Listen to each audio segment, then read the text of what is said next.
This is Daytime on 2. Before today's General Studies looks at censorship, here's some advanced news for teachers about 3 programs on East-West relations starting on Monday, the 29th of October.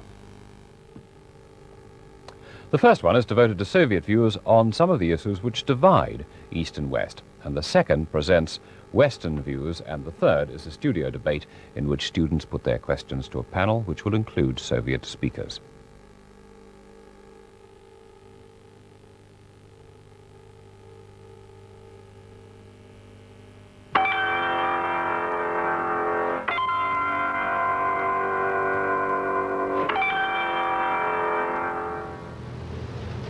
You may well think that in Britain we haven't much of a problem about censorship. But there are 3 stories in this programme which say otherwise. On the whole in this country, it's not an obvious kind of censorship. It's the sort you only discover if you know where to look.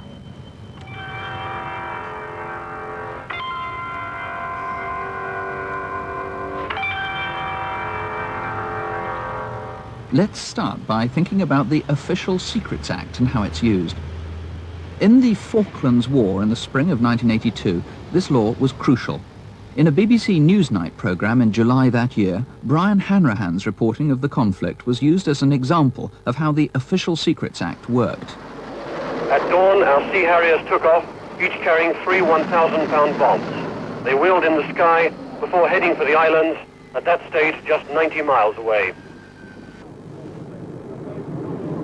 Some of the planes went to create more havoc at Stanley, the others to a small airstrip called Booth Green, near Darwin, 120 miles to the west. The pilot said there'd been smoke and dust everywhere, punctuated by the flash of explosions. They faced a barrage of return fire, heavy, but apparently ineffective. I'm not allowed to say how many planes joined the raid, but I counted them all out, and I counted them all back. Originally, I was going to say 12 Harriers took off and came back. And they said, no, you can't say how many took part. It might be giving information away. And so I sort of crossed it around, fiddled it, and there, scribbled at the top, is the words I counted them. And it got fiddled with, and it came out like that. No, I mean, it's just one of those things. How much censorship, if you like, were you under as you sent back your report? Well, I suppose in terms of what you normally report, it was quite restrictive, but it was fairly clear-cut. It was military censorship, and it was for military purposes. You were not allowed to give any detail that might possibly be of benefit to the Argentine side. So news of the war was tightly controlled by the Ministry of Defence to suit the national interest, and information was often withheld, sometimes for weeks. Early this morning, British aircraft took action to enforce the total exclusion zone and to deny the Argentinians the use of the airstrip at Port Stanley. We are not yet able to give details, but will do so as soon as we have authoritative information. That September, there was a debate about censorship in the Falklands at the Edinburgh Festival. A Ministry of Defence spokesman restated the position of the people who'd been running the war. While we maintain the fullest possible flow of information about the services, their activities, and the policies of the Ministry of Defence as a whole, this must be compatible with the overriding dictates of national and operational security and the protection of lives of our servicemen and servicewomen. This very powerful censorship had been frustrating for the journalists. It's forgotten in debates like this that when we talk about the media, we mean the public. We're not out there to cause trouble. We're not out there to find something to boost our own egos and our own careers. We're there because we're doing a job, which is to tell the people back home what's happening. And in saying the media shouldn't know this, you're saying the public shouldn't know it. I mean, sir, without sounding too pompous and profound, there is only one way of reporting a war. There is only one way of reporting. Our sensitivity and emotions in reporting a British war should not cloud the issue that we are still reporting a story. I could go on for ages, but I think that really ought to be enough.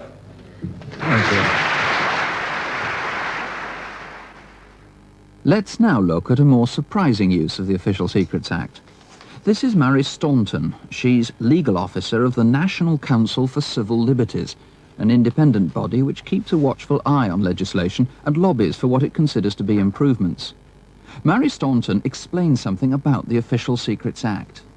Section 2 of the Official Secrets Act says that it's a crime for anybody who is either a government servant or a contractor working for the government to reveal information about anything they learn in their employment to anybody else. Also makes it a crime for me or you to receive that information. Signing a piece of paper saying that I agree to abide by the Act is more or less neither here nor there. It's an Act. You're either covered by it or you're not covered by it. The effect on people of signing that piece of paper is a very powerful psychological one. There are many examples that come up all the time of the way in which the Official Secrets Act is used as a deadening hand on information. Would you expect facts about mental hospitals to be hidden as though they were state secrets? Wouldn't you think that, as any of us might come to need them, we should be able to find out all we want to know about them? Well, you'd be wrong. In July 1983, certain facts about mental handicap hospitals only came out because someone leaked a secret report to The Guardian, to David Henke, the social services correspondent. Once we'd got hold of this one report, I set about specifically finding out copies of reports on every single hospital we could get hold of. Well, the details of this hospital in Croydon, we got this by a person leaking a confidential report on the conditions of this hospital. Because without those documents, and without actually people being prepared to leak them, The Guardian could not run a story saying that conditions were as bad as this, because they would have no proof. The reports were written by what were called development teams. Exeter was one of the regions they reported on. Luckily, one of the high-ups there, the administrator of the local health authority, was prepared to speak to us. His name is David King. The development team was set up by Barbara Castle when she was Secretary of State for Social Services in 1976. And its business was to go round, by invitation from health authorities, to give advice and to comment on the standards of services for mentally handicapped people. Elspeth Gray was on a development team. Her husband, Brian Ricks, is Secretary General of MENCAP, the National Society for Mentally Handicapped Children and Adults. We asked Elspeth to tell us about the development team and what it was like having to sign the Official Secrets Act. Yes. Well, the team comprises two directors, one of whom is a psychiatrist, psychologists, nursing members, a member from administration, sometimes social workers, and in my case, the reason I was on is because I was a parent, and they always have a parent member on the team. I was due to go down for West Sussex Authority, and I think it was the morning I was leaving, I received a letter to say I had to sign the Official Secrets Act, which was a bit of a perler. I mean, I knew that the team's reports were not made public, but I couldn't believe it. I did sign it because it was explained that one was working for a particular department, and therefore everybody had to sign the thing. And when I got down to Sussex, I discovered in point of fact that somebody had refused. And so I was a bit ashamed, really, that I just got ahead and signed it. I probably should have refused as well. Now, what has happened is, 6 or 7 years later, and when the team came back to look at the same places, they found very little being done. People hadn't been moved out, conditions were still appalling. So the Act, instead of being used as a facility for people to talk freely about appalling conditions to get something done, ended up being used as a cover-up. Now, I've worked on development team reports which are purely for the health authority and were not going to be published. Equally, I've worked on the Rampton Review, which was going to be published and was going to be a public document. And you work under the terms of the invitation. For years and years and years and years, mental handicap was secret. Mental handicap was swept underneath the carpet. And the mere fact that the rump of this is still around is a terribly bad thing. And we are now approaching the 1990s, and we're now still talking about confidentiality being used actually as secrecy, and that is a nonsense. Yes, and I mean, it's not the same kind of secrecy as mines and battleships in wars, No. is it? It seems to me a completely separate thing, and I can't see the relevance of the Official Secrets Act to this particular, to mental handicap, you know, conditions in mentally handicapped hospitals or in the area, the whole community. It's often extremely difficult for journalists to go behind the censor's back. But in this case, David Henke was able to because someone leaked the story to him. He told us as much as he could about this, though he wouldn't dream of revealing his sources. Well, without people leaking documents to us, not only would a whole lot of things be covered up, and covered up for a long time. In the case of these reports, some conditions being kept secret for 5 or 6 years without the public knowing. But also, the public wouldn't know what plans the government were going to implement. These documents came into our possession after a long series of negotiations with a person who took their time and considered whether they should break the Official Secrets Act and leak this. What I arranged was that this person would turn up at King's Cross railway station. Railway stations are extremely good places for people to pass documents because they are crowded. People don't notice. They're busily rushing to catch the train they're about to miss.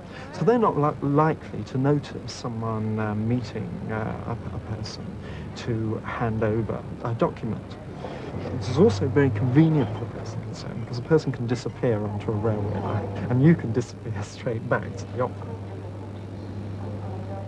We asked the Health Authority Administrator what his feelings were about the leak to The Guardian. Oh, I think that's rather naughty, actually.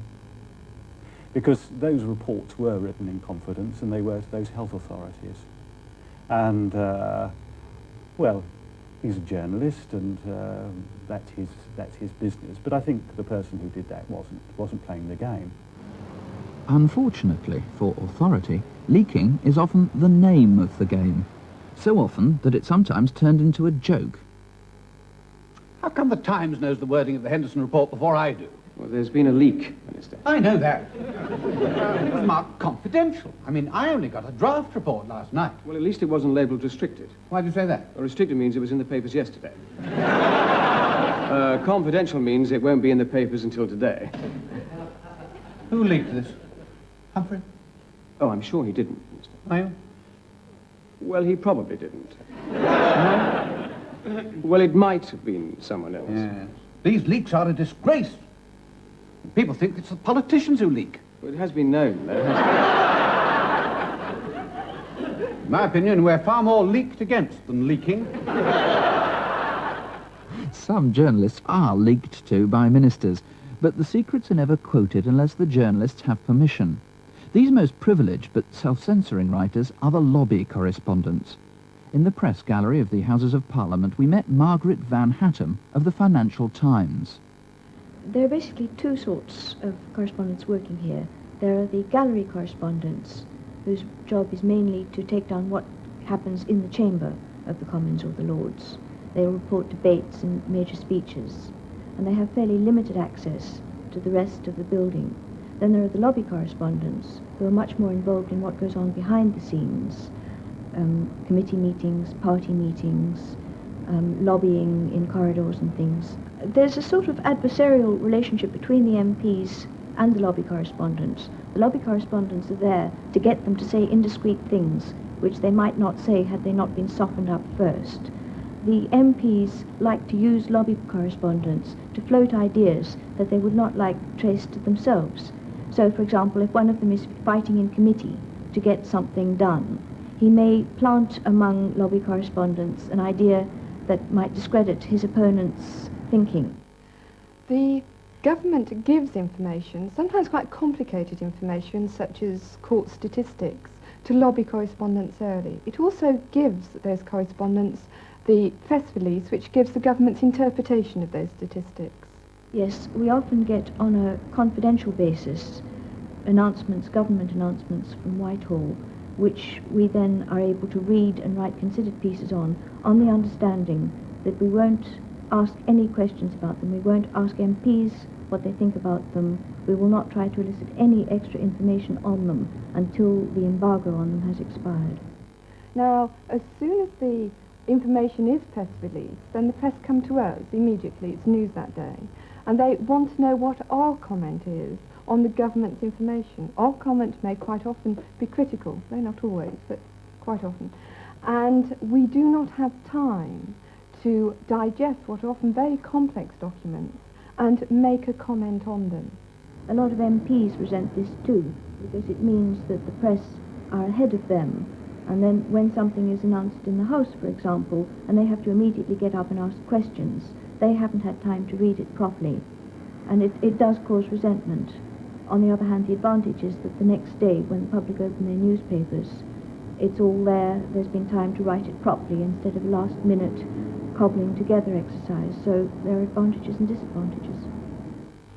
So Margaret Van Hattem gets news ahead of others. It's what her job is all about. Yet most people can't even get important information on things that are vital to their own lives. Now, there is a right called freedom of information. What does it mean, and do we have it in Britain? Freedom of information means the right of people in a country to know what the facts are upon which decisions are based. It's the right to know what information governments have, what information local authorities have. Now, in some countries, such as Sweden, they started developing this right as far back as 1766, and by the early 19th century, they had a fairly comprehensive right to know law. Other countries have come in later. The other Scandinavian countries have come in. Australia's starting to. Canada has a freedom of information law. Belgium has. The United States has. We haven't got such a law, even when it comes to finding out personal things. For instance, Mr. and Mrs. Reed have no right to know what's been written in their boys' school records. They suspect that the files contain inaccuracies, even lies, which have messed up the boys' education. Their struggle against secrecy led them to look for help from the Children's Legal Centre, where Peter Newell is handling their case. Mr. and Mrs. Reed first came to see me in August '82, and their twin sons had been out of school since the previous December. They'd been placed by the Inner London Education Authority in a boarding school for educationally subnormal children. The Reeds weren't told it was a special school. When they realised it was, they knew it was completely wrong for the twins. So after one term, in December 1981, they took Stuart and Jason away from it. They decided they didn't want the boys to go back there. They wanted them in local ordinary schools. And they'd been making some representations to the authority to try and get that to happen. What's in the boys' school files, do you think? I don't know. And we've been asking for 1 year and 8 months now. Can we see them, but we're not allowed to see them. So what are you doing about it? I've asked the Children's Law Centre, Mr. Newell, on our behalf to see if he could get the files for us. That was refused. We asked them to be destroyed. That was refused. So on no grounds in any way can we see them files, and we're told that we cannot see them files. They came to me because they'd got to the end of the line. They didn't know what else to do. And we then wrote on their behalf to the authority saying that the parents wanted the boys placed in local ordinary schools, and we had of course checked with the boys that that was what they wanted too.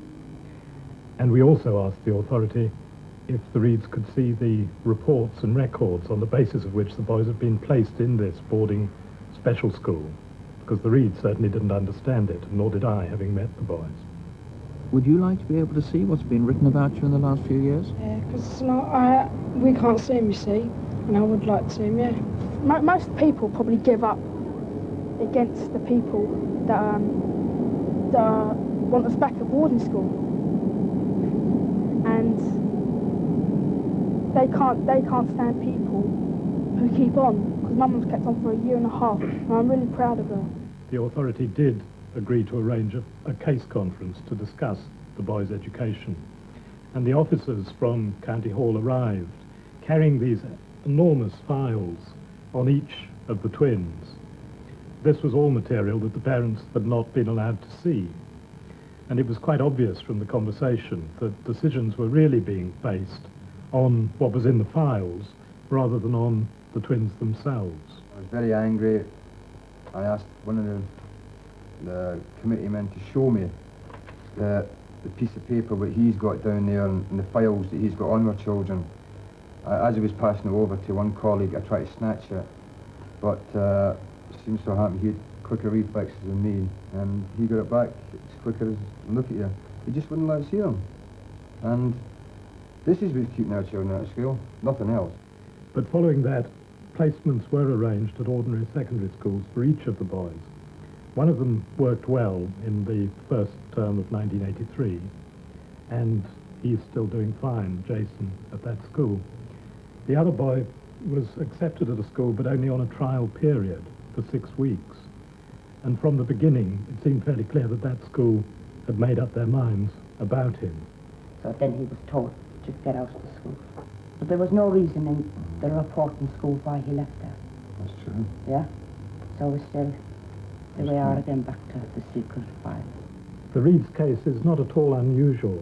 I think almost always when parents find themselves in conflict with educational authorities over their children's schooling, one of the really crucial issues is the reports and records which are kept both in schools and education offices. Even when they die, they said you can still fight on. You fight on until you get cleared. In a way, you know, like if you go out for a job, you go out for a job. Get it, they say it's files, wouldn't they? So it would be a good job, an important job, but you wouldn't end up getting it, would you? I think secrecy really stems from an incredible arrogance, whether it's the arrogance of government or of professionals, believing that they have a particular right and power to make decisions on behalf of, as it were, ordinary people. Right and power, it would seem, belong here. The right to know more about us than we know ourselves, and the power to keep us in the dark. Not only do we have the old blunderbuss of the Official Secrets Act in this country, but we also have a great love of secrecy, which is what other countries call the British disease. Yes, I suppose I am a big brother, because I'm in a position of some influence in the health services locally. And, you know, when I'm an ordinary citizen, I don't like big brothers any more than anybody else. And there's only one way to control them, and that's to make all the things they do more public. Well, this country seems to regard secrecy as a way of life, almost. There is a natural reticence and embarrassment, really, on disclosing anything on policy that people might find uncomfortable. But I think in this specific instance, we've got the problem of the fact that it deals with the civil service, where they are trained to be secret. It's not just what information is held about me, it's the use that information is put to that's important. So I don't mind at all if I'm on the list of people who are interviewed for this programme. I do object if the heading on that list is instead IRA suspects, for example. I'm a foreigner, and I find that the British are rather secretive, and I find it curious that they have this attitude that you shouldn't really have information until you can be trusted with it. So they like to get you to know you first before they tell you anything, which is why things like the lobby system are set up, and why they have press officers everywhere in Whitehall who, once they think they can trust you, you can get past them. But they exist, actually, not to dispense information, but to make sure that it doesn't get out.